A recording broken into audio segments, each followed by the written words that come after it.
Good evening. Welcome to another episode of Science Stream. Thank you for joining us live on Facebook.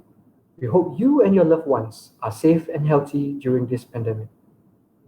Our broadcast will be starting shortly, so make yourself comfortable and remember to leave your questions in the comment section if you have any for our guests tonight.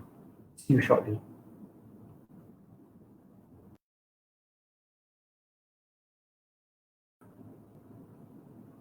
Hello once again, especially to those who have just joined us. I'm Sean from Penang, Penang's very own Science Discovery Center. Following the movement control order, teaching and learning activities in schools have mostly moved online to ensure the continuity of the students' education at their respective homes. Transitioning to virtual learning has not been smooth for students, parents, and teachers alike. Is this a viable alternative to a child's education, especially during their formative years? WhyteHouse Education Group was already developing their global classroom digital learning platform before MCO was announced, but the MCO accelerated its development and implementation. Its Managing Director, Jery Yeoh, will shed some light on their WhyteHouse Global Classroom tonight. Jery is the founder and director of WhyteHouse Education Group. He holds a bachelor degree in sociology and anthropology from University Science Malaysia. He's in charge of the program and curriculum development of WhyteHouse Education Group. His latest work in writing and publishing includes the Formative Years monthly newsletter and Young Scientist series. Jery is also active in training and development. He is a certified John Maxwell coach, teacher, trainer, and speaker. He focuses on topics such as leadership, entrepreneurship, communication, early child management programs, and parenting development. His speaking and training engagements are often in Malaysia, Indonesia, and Thailand. Jery is the team lead and concept owner of 4 successful Malaysian record attempts, which are all certified and endorsed by the Malaysia Book of Records. Jery also advises the Penang state government in various capacities. These include, but are not limited to, being a board member of the Penang Public Library Corporation and also a member of Tecton Penang's STEM Advisory Panel. Without further ado, please join me to welcome Jery to the show. Welcome to Science Stream, Jery. Hi, good evening, Sean. Thank you. I would like to say a quick hi to YB Chris. He just said hi on our live comment, so I better say hi back. Oh, really? Yeah, if not, I cannot go hi, to YB.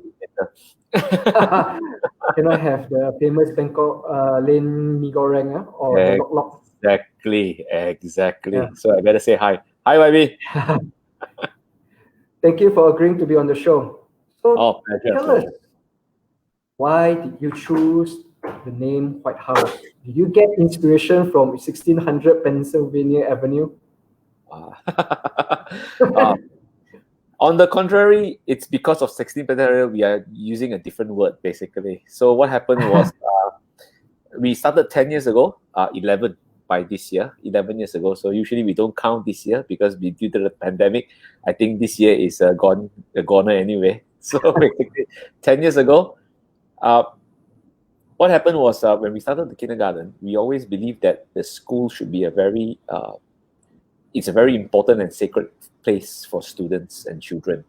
So we want the walls to be white so that the wall belongs to the children, so that every wall in the school, it's supposed to be a place where the children can put their stuff, put their achievement, their artwork, everything that they have on the wall. So, and then we want it to be white. So because white is scientifically, white calms you down, because some children will be sensitive to different colors, like if you see red, yellow, blue, that have some scientific psychological effect, and we do not encourage cartoon characters in our kindergarten. So you don't see we having a big portrait of Cinderella or Snow White Mickey Mouse or Panda Bear or whatever, or zebra or whatever on the wall, because we believe that in early years education it has to be real. So if you want to show an animal, it has to be a real animal, because that affects the learning of a child. So hence the white dish concept come into play, and And of course, we cannot use the word white, WHYTEHOUSE. If I use that, then President Trump will not be too happy. So basically, then we have to make some minor changes. So we change the I to a Y. And then we search on internet and look, is there anything that is white, WHYTE? So apparently it's a Scottish family name. So then we went to our lawyer and said, okay, it's a name that family name. Then said, okay, you can use it, and hence the word White House. So that's how we started about 11 years ago, right? So you have been using this White House Global Classroom during the movement control order. This is something you were already working on even before the MCO.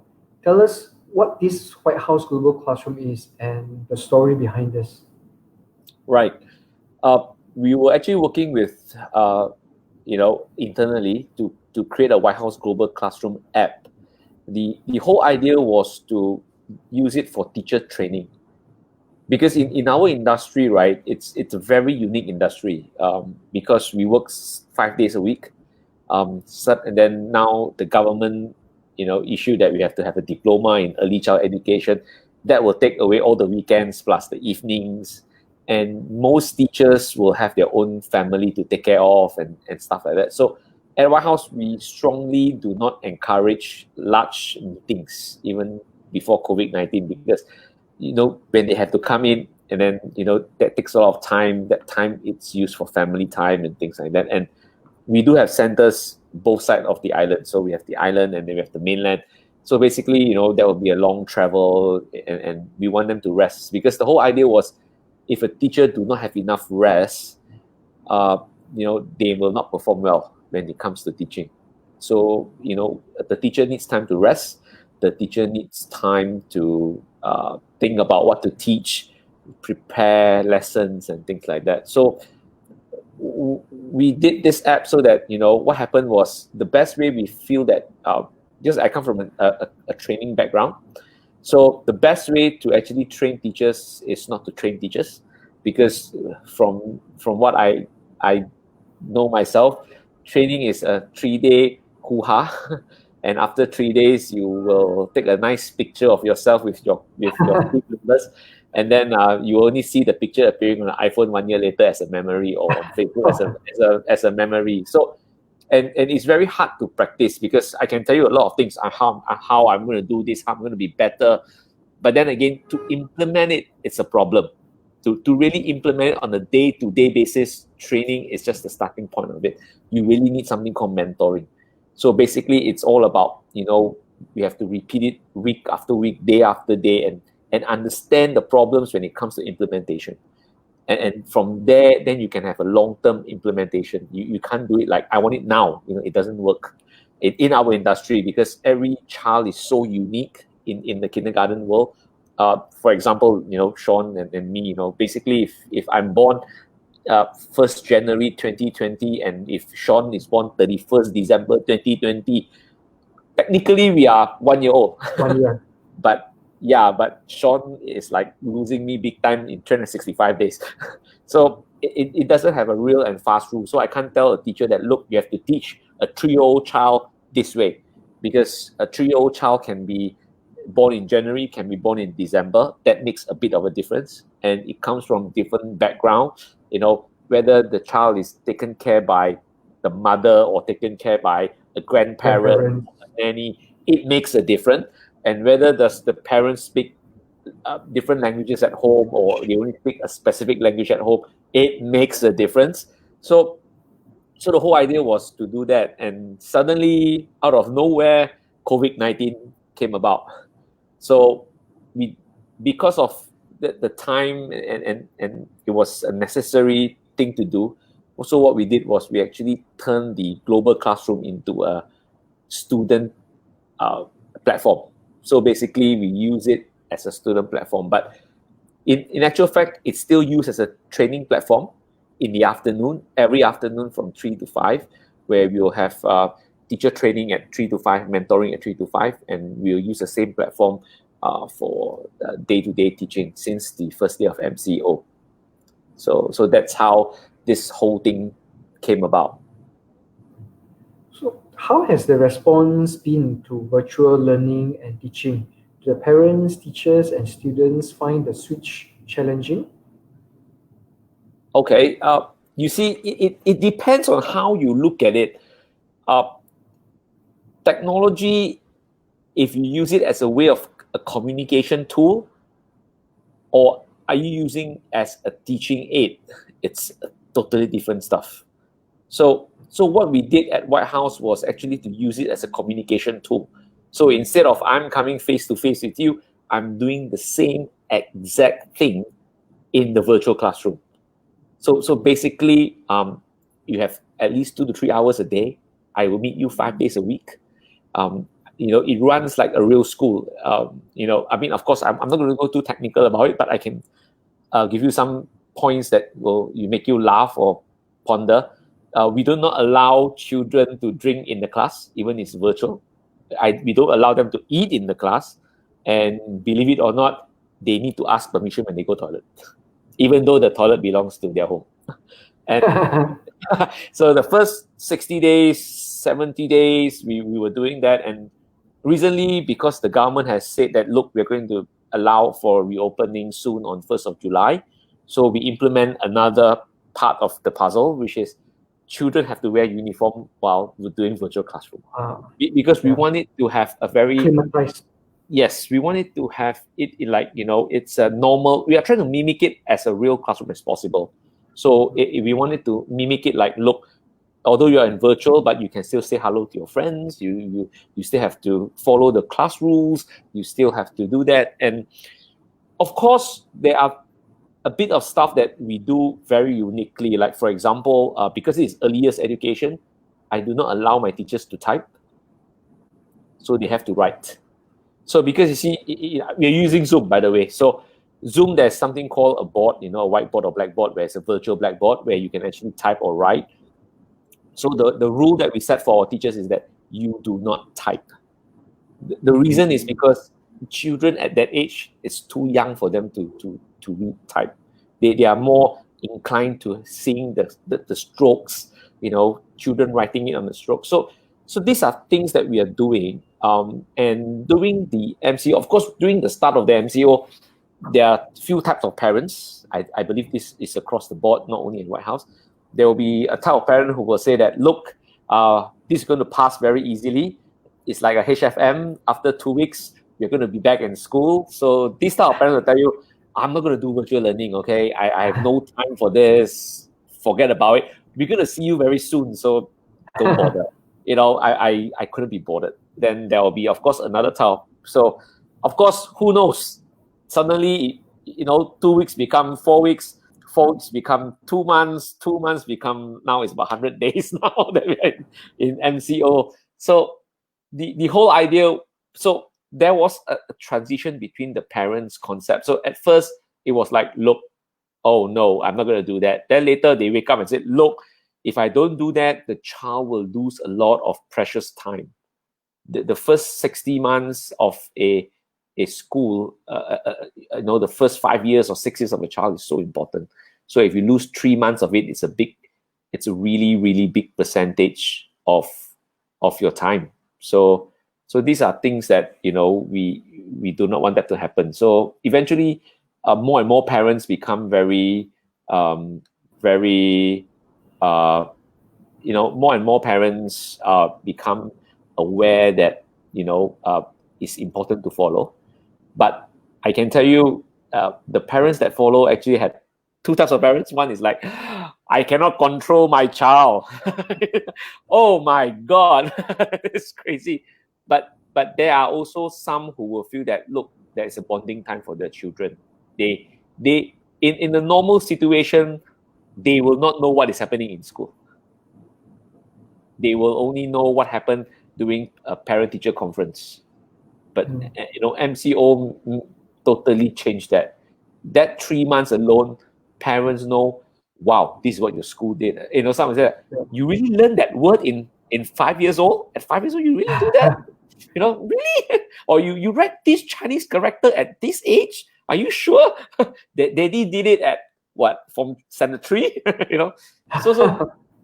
So some parents take it positively because of circumstances. Some really can't because, and there are challenges like, they don't have internet connection, they don't have enough mobile devices, connection is down, and those who are with, grandparents don't know how to access Zoom, so how parents take it, some take it as of course, I would hope all parents take it as a bonding time, but there are parents who will feel that, wow, this is tough, really, really tough. So Yeah. So they only thought that, oh, every month I just pay these fees, and then there's this service provider taking care of everything. So now You see, they actually yeah. Because parents or people like you and me, right, we're only looking at the end result. But early years education is actually a process. So they only know the end result. Like, okay, Jery at 5 years old must do this. If not, then something is wrong. But they forget that in order for Jery to do this at 5 years old, there is a process from 2 years old to 5 years old.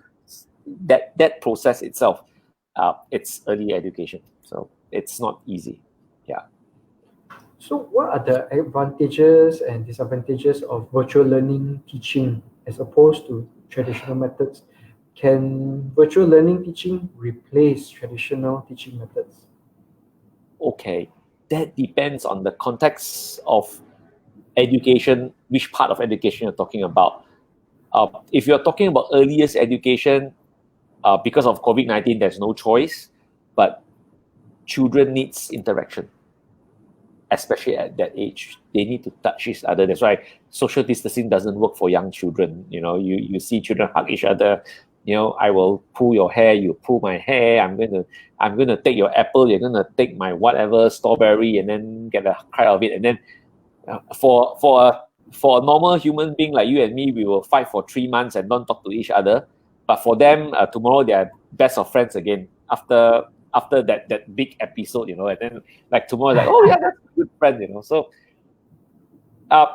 if you're talking about earliest education at this moment of time, there is no choice, but it cannot fully replace earliest education.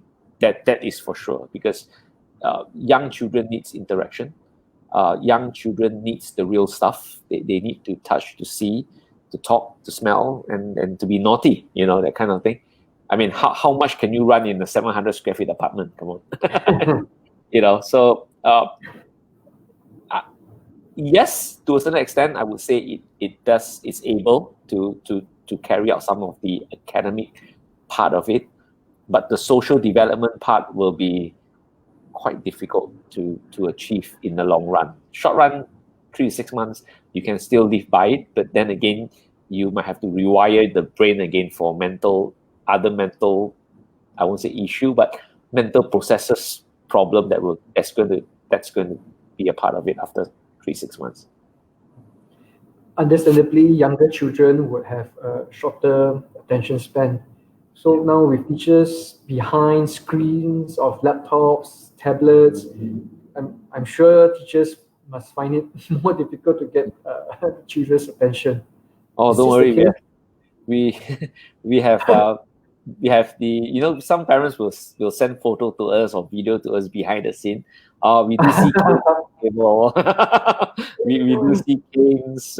We do see stuff on the table to get them to sit down. But okay. but then Incentives. again, yeah, but then again, you'll be surprised. Children are very adaptive. We have very successful cases of, and actually, in fact, now we are still doing online learning. So children are able to mute and unmute themselves. There are some children who are able to log into Zoom themselves. How young? We have like 3 that are able to actually log in. Actually, 4 years old logging in on Zoom. Good job. Yeah, not all, but there are cases, and you will be interested. If you make the learning interesting enough, if you capture the attention enough, they do sit there.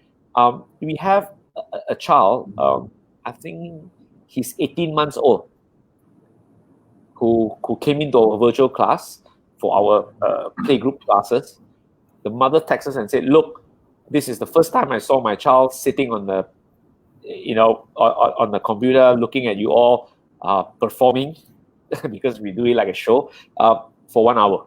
She said, my child can sit down for an hour. So that's why I said Zoom or technology is just a communication tool. It is up to the teacher, up to the school to actually make it really interactive. The keyword here is interactive. And that's the reason why we do it live. There's no recording, there's no because if you're going to do pre-record stuff, it's going to be like YouTube. Might as well they just go on YouTube and search how to teach ABC.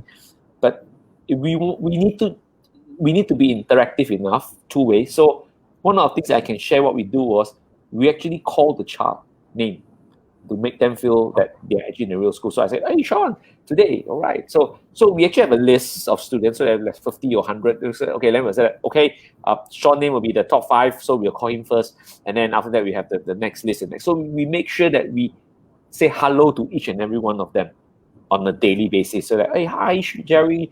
Oh, yes, can you answer this for me? All right, good job. Okay, and you'll be interesting.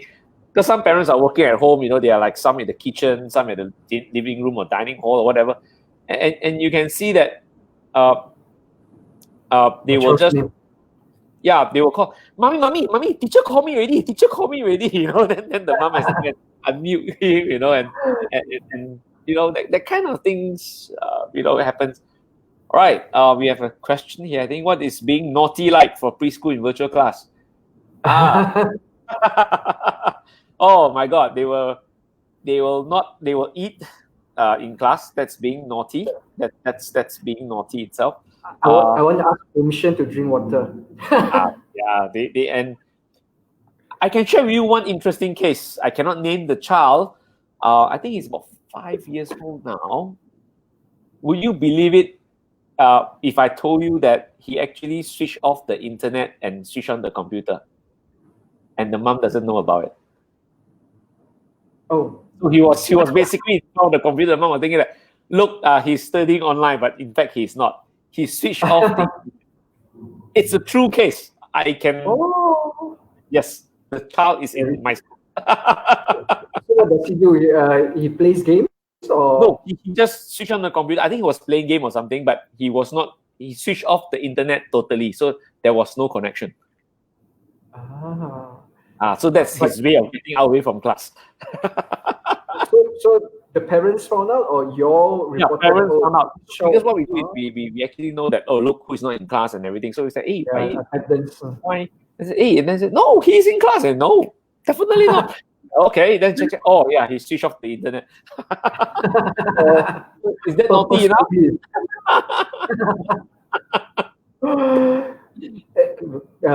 We heard during the MCO, there were many reports of parents not wanting to pay fees, requesting for discounts because their child is not at the centers. The justification being that operation costs such as utilities will be lower, no longer providing meals for the kids. Also, on the flip side, as business owners, the government has compelled you all to continue paying wages to your staff, as well as you have to fulfill other commitments such as rent. So we have heard many views from the parents. Let's hear your view as a kindergarten operator. Right. So let's hope I'm not going to get into trouble. Okay, my view it's very simple. It's a business. So keeping afloat, it's the job of the operator. So it's my job to make sure that I can pay my teachers well. It's my job. I need to pay my rent. Of course, it's also my job to try to get a discount.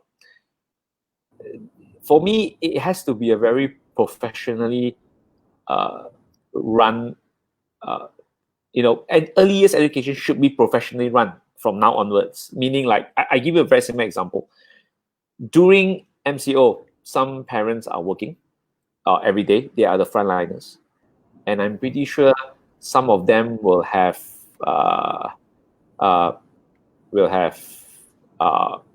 Astro at home. And when I switched on Astro during MCO, there was no live football match. There was no live Formula One match. There was no live matches at all. So do we still pay Astro? Yeah, I still pay. Service. It's a service. So for me, it's a professional service rendered by a school. Of course, the school must do something. Look, you have to provide teaching and learning during that time, and it has to be professionally done. That I agree 100%. But I do acknowledge the right of consumer. So if you do not like Astro, you can just switch it off. Take it off. Don't pay for it. Fine. So my stand on this issue is this. Do not teach the operator how to calculate their profit. That's their job. Do not teach the operator how to spend their money. That's their job. That's not your job. But it's also your right not to take any services. So for me, it's only professional or sensible or humanly right or legally correct that if you do not want to continue doing the MCO, you deregister your child. And you tell them, look, I'm going to deregister your child. That's it. If I want to come back, I have to pay whatever fees that as a new registration. That is fair to the school, because then the school know that, okay, I have less children, I need less resources and things like that. But what was happening that was very controversial was people are actually asking, questioning how schools' financial are run, which is nothing to do with them. That is the school problem, right? So if the school is making money, good for them. If the school is not making money, that's their problem anyway, right? And there are some parents who say, look, I'm not deregistering, I'm just deferring. So I'm not going to pay you the next 3 months, but I'm going to come back on the 4th month and I'm going to pay the same thing. That one for me, it's not ethically right. That is for me. It's not ethical. For me, it's that you can leave. Nobody say that you cannot deregister. I think that is wrong. If I tell you, no, you cannot re-register, I'm going to sue you. No, that's wrong. But deregister, and if you need to come back, and if there's a registration fee or whatever, then that's your job to pay for it, because that's how things work. So that's how I think about this fee structure. I mean, there is no wrong or no right. So for me, 2 points. One is, don't question how the school financial is, because you do not know. You're not in their shoes. Maybe they have not been making money for the last 3 months and they have been struggling. Maybe there are some other internal issues that they're working at, or maybe they just spend a lot of money renovating the place, or maybe they need to badly renovate the place because of leaking or water damages, and that caused a bomb. So they were thinking that, look, because business doesn't make money on the month. If you're a real business, you calculate your profit on a yearly basis. You don't calculate your profit on a daily or monthly basis or weekly basis. So usually, like my case, right, January, February, March is not a good time financially. Reason is, it's Chinese New Year, for God's sake. I need to pay bonus, right? And if Chinese New Year falls on the first week of February, I have to not only pay bonus, I have to pay salary, and most probably the fees will not be in anyway, because it's holiday, so they will only pay you after that. So that will be 2 months that I need to. No, so if I have to pay a 6-figure salary, 120,000, that means I have to put $250,000 cash just to survive February. That's Chinese New Year. And then, and this time it happens in March. So it's everybody gets that, people have been paying bonuses, people have been, and usually during the beginning of the year, the kindergarten will spend a lot of money on renovation because it's new school term. And they will always think that, okay, I'm going to make back in the next few months, I'm going to cover it back. That's fine. I will take the risk. So we do not know what's happening in every school, right? So for me, it's the right of the parents to deregister. Please deregister. Just say, look, I don't need your service anymore, and please follow the rules. So if the rules say that there's no refund, then there's no refund. That's the call. So that's how I look at it.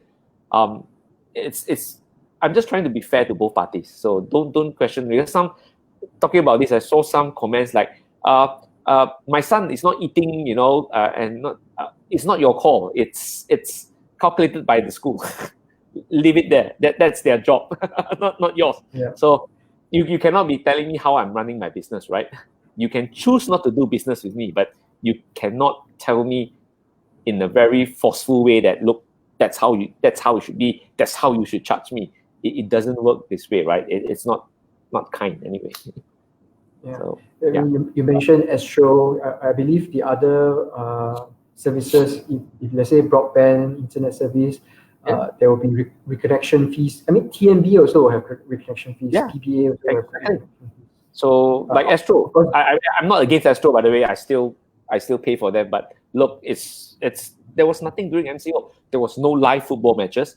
There was no live for. I guess I can't just simply call Astro, right? I said, hey brother, no live matches. You should cut me 40%, because there's no live. That's the reason why I got Astro. And I said, hey, no, that's the law. That's what we charge you, and that's nothing to do with us. Just remember that no school want to close. It was a government directive, number one. Number two, it is for the safety of the children. It's not like, any school said, hey, because I don't like your face and I'm going to close my school down. No, no, it's not. It's out of their control. Seriously. So, so, right. Oh, yeah, talking about this. So we have a space issue here. Kindergarten has enough space. Oh, depends on what kindergarten you go. That the reason I'm answering the question, Sean, is because it also comes to the costing. Because some schools are more expensive than others. Some schools are more reasonably priced, I would say, and that affects the how many students they can actually take in, and how big the space they could be. So that would be a problem. Not all will have. It depends on the school that your child is enrolled in. If your child is enrolled in a school where they have plenty of space, no problem. If your child is enrolled in a school where space is tight, then that is a problem. But then again, come back to that. I was reading through the SOP by the Tadika, the SOP for reopening of Tadika. There is no mention of 50% capacity. I think that is only for the state government of Penang for TASCA, if I'm not wrong. So basically, you can operate 100% capacity. Depends on the capacity as per your license. That's what I understand from the paper. I might be wrong. So, right. Sean. So what are the measures taken to ensure that your students actually are studying in a safe and conducive environment? I mean, of course, you will follow the SOP, but are there additional measures that you all are taking? We are doing something very interesting that we thought that it might work. We are actually, how do you say that? We're actually showering the child when they enter school. The whole idea was this: the children will touch each other regardless of what happened. Accidentally, intentionally, you name it. Basically, they will do it. I can trust me. There was one quote that's saying that SOP will be off in 3 seconds when the school starts, which is really true, basically, But what happened was we feel that if we shower the child when they come in, after sanitization, we shower them, then it's like they are just entering their own home. So, after you reach home, you shower. So we try to use that to minimize the risk. So that is the first thing that we're doing differently. I think not all kindergarten will do that because it's not in the SOP. Second thing is we are still running the virtual classroom when the school restart. So the whole idea is you have a choice whether you want to come to school or not. Because there's a few reasons for this. First reason is because we do not want the whole gang of children coming back at one go. That is not a good idea. So hopefully, if you're doing the virtual classroom also, you can say that, look, I'm stay at home, I'm working from home. I could wait for a week. I could wait for a week or two. So I'm going to let people who need to go back first, while it's not going to jeopardize mine. And the second reason was, if a child is sick, not COVID sick, but just because now it's going to be very sensitive, Sean. If you're going to if you're going to go to school and you're going to achoo, you're going home. Okay, it's that sensitive. Okay, in normal days, even the saliva is out. The thing is out. Okay, fine. Auntie will just you test. Oh, no hot, can, and the parents say, and then the parents will tell you, it's fine. I just it's just a small flu yesterday, but he's okay now. He's taken medicine. Now it's a different game. It's like achoo means bye, go back. Even though you're not COVID-19, you are not nothing. So we hope by doing this this virtual learning continuously until during this transition period, so that parents have a choice, and the school will also have a choice to have less children, so that we can actually balance out. That's the whole idea. So for the safety of the children. So my nephew also has to take a shower when they arrive, but then even then, my brother and my sister-in-law is a bit skeptical that that is something that's going to work, especially if you have a large school. So do you have enough bathrooms to actually share? So they were saying that if they do that, then probably by the time they finish showering everyone, is the end of the school already. Yeah, but I can share with you what happened in KL. KL, KL started TASCA a month earlier than Penang, actually. Okay. So TASCA was from in KL. They are allowed to operate. Actually, TASCA and Home Malaysia is allowed to operate, but Penang wanted to be more safer, so they took a different approach. So they said, no, we're not going to follow this federal government. We're going to put something to it so that hold it for a while, see how things go.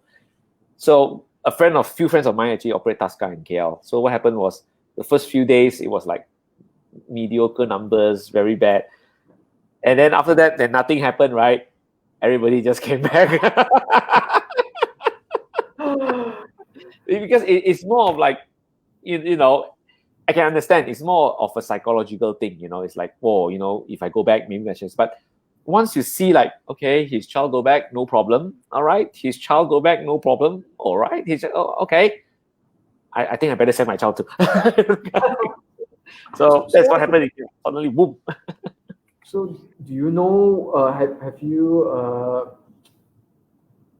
gauge or guess how many people are actually coming back for your kindergarten? Yes. We did a Google Form survey once the announcement was made for 1st July. So because it's for placement purposes, we want to know how many is coming back. For your information, for the viewers, basically we have a kindergarten in Tech Dome, actually. Tadika in WhyteHouse and Tech Dome. So that one is very interesting. There's 100% people coming back. Woohoo! But then again, it's a small kindergarten, so it's 18 people. So but Tech Dome is 20,000 square feet, I think. So they can, 40. So they can have a huge corner. They call it ultra social distancing, ultra social distancing. But for the normal schools that we operate, we are looking about 50% to 60% that say that they will come back on the 1st of July. So it will be 40 to 60 each, I would say. Yeah. So the rest will follow the WhyteHouse Global Classroom still. Correct. Yes. Okay. I also heard that there are some kindergartens and preschools requiring the students to actually wear masks, face shields. Right. When they go to work, when they go to school, they have to wear masks. When they are having their class, they have to wear masks. When they are eating, they have to wear the face shield. Does WhyteHouse have that in place? Okay. During the MCO, I think the phase 2, during the second phase, we actually went out to reach out to our supplier to actually because the factory is still open, so we actually asked them to custom made masks for us. So I think I have one here. So we actually custom made children masks, actually.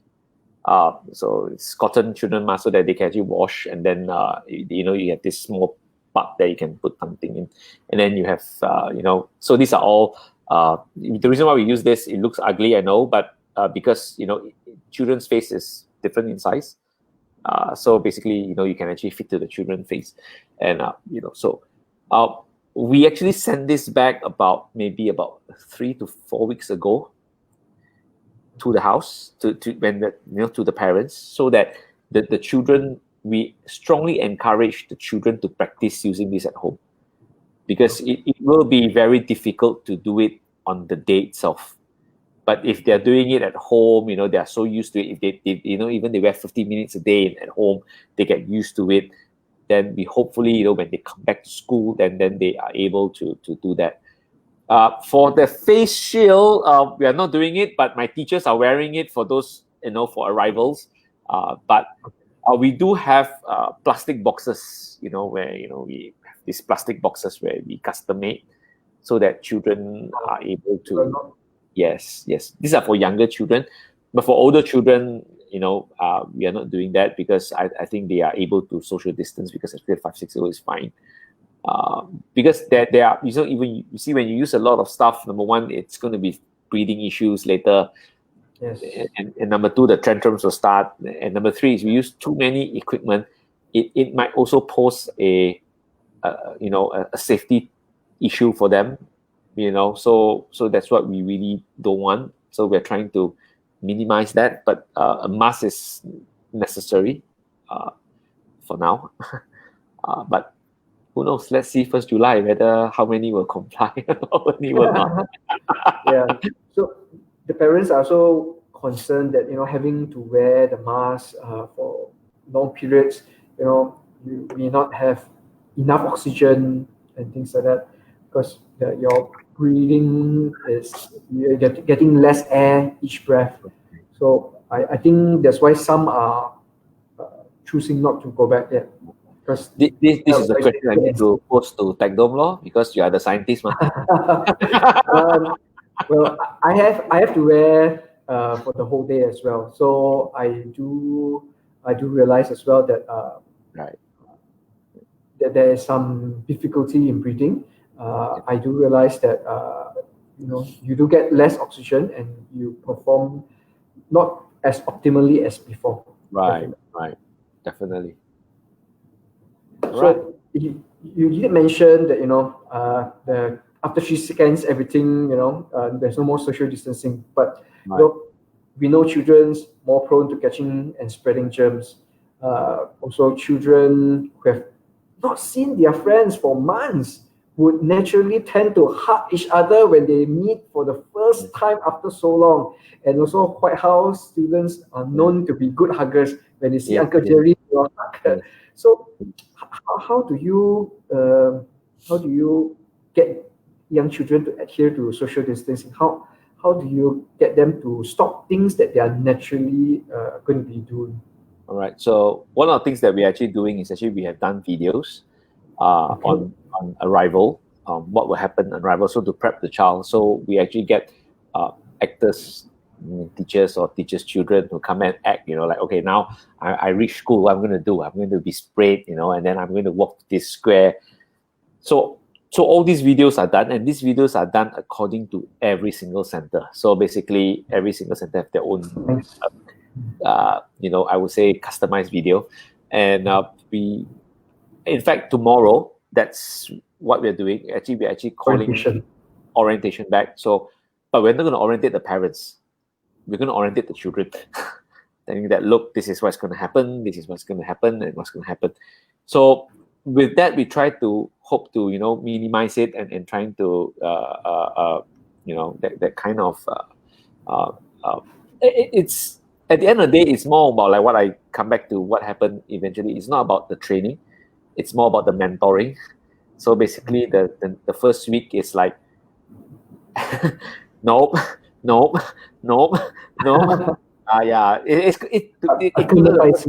Yeah, it's mentoring. It cannot be trained. You can't train a child to. You even can't train an adult to do it, for heaven's sake. Yeah, look, I was in a hospital, and you can see, the the person selling food in the hospital canteen, right? He was talking with another nurse with the mask this way. So basically, technically, he's still wearing a mask, but not being effective. Yeah. So you can't even train adults. So it's all about mentoring, creating the culture, reminding again. And I'm going to tell you, it's not going to be easy. I'm not saying that it's going to be doable, but of course, we have to start somewhere, right? Yeah, and I agree with you because I do find it difficult myself, and I find the urge that I want to remove it and things like that. But I have to lead by example.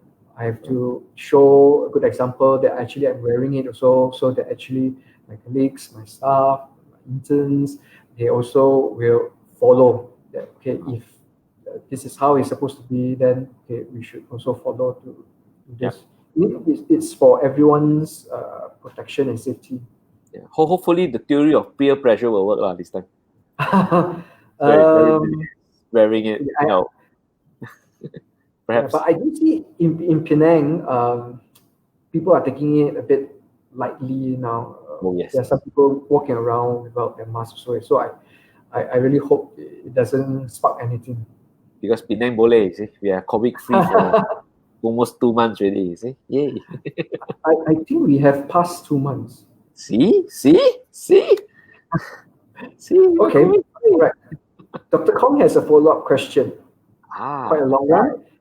There are some studies that too much screen time at a young age is detrimental for a child. I think like Steve Jobs.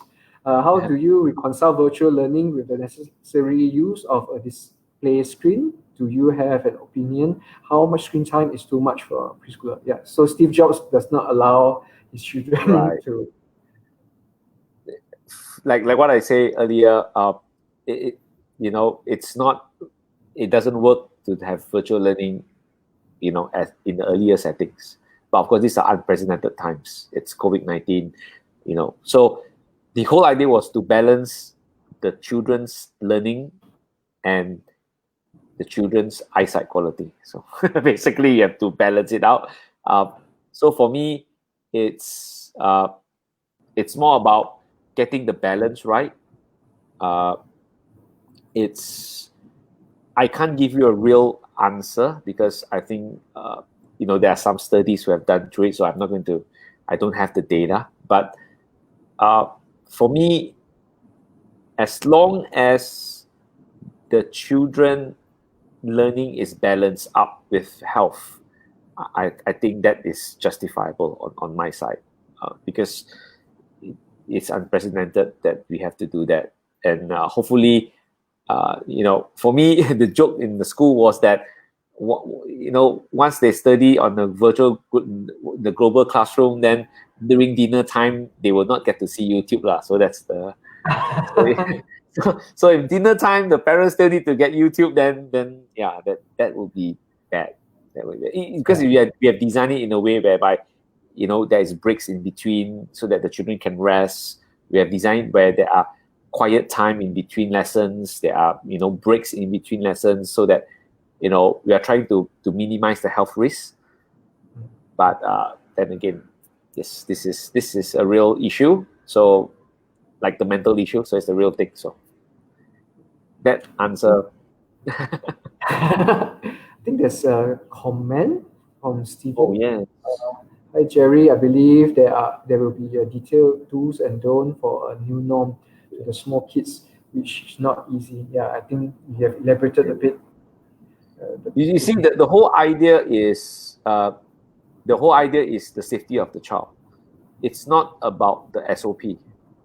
You can write as many SOP as you want. You can write a 500 pages SOP as you want.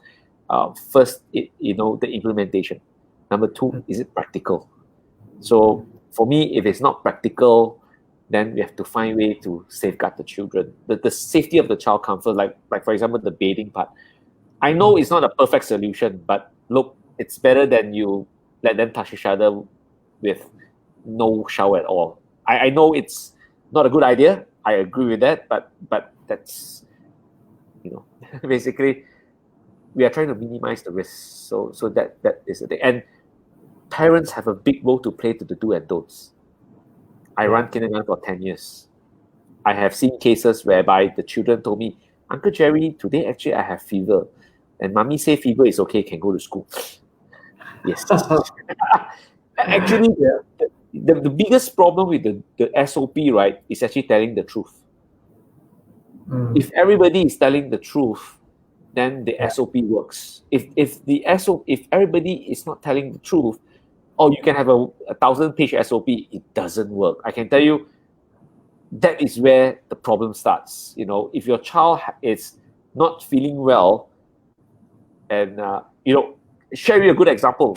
I think it was last year or at the beginning of this year, we had a interesting, I won't say argument, conversation with the parents. So the parents called us and said, look, my friend's son is having HFM. Okay, so if we're having HFM, we have to clean up the space, and then we have to do it, and then if there are more than 2 or 3, we have to close it down for a week so that the virus will die off. Like COVID-19, but it's 2 weeks. COVID is 2 weeks. This is like a week. You're okay, 10 days. So then we called the parents and said, hey, so we heard that your child got HFM, is it true? We just want to confirm. Yeah. Okay, good. Can we have the paper so that the diagnosis from the. So is it diagnosed by a doctor? Oh yes, I called the doctor. The doctors on the phone told me that my son got HFM. The symptoms. Yeah, it will cause your whole center to close down. Yeah, so it's also what I'm trying to say is that, look, the SOP is that you go and see a doctor and get it diagnosed. You don't tell me that my doctor actually told me on the phone that, my child got HFM. That's the symptom. That's it, your child got HFM. So in reverse, it can be the same thing that, look, my doctor told me on the phone that my child is okay to come to school. Right?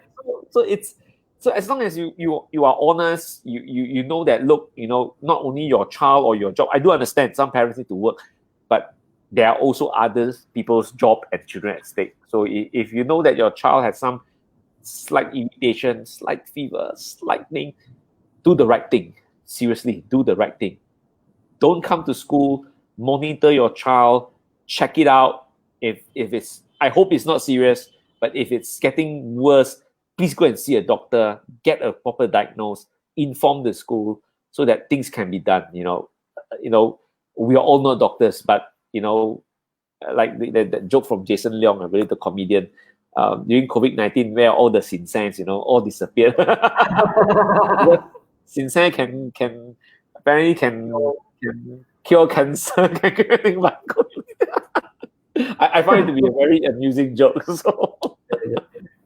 Jerry, that was a very, very good advice, and I hope that the parents will actually play their role to ensure to curb the spread of COVID-19 among the preschools or kindergarten. So thank you so much, Jerry, for spending your time with us the past hour. Thank you for having me.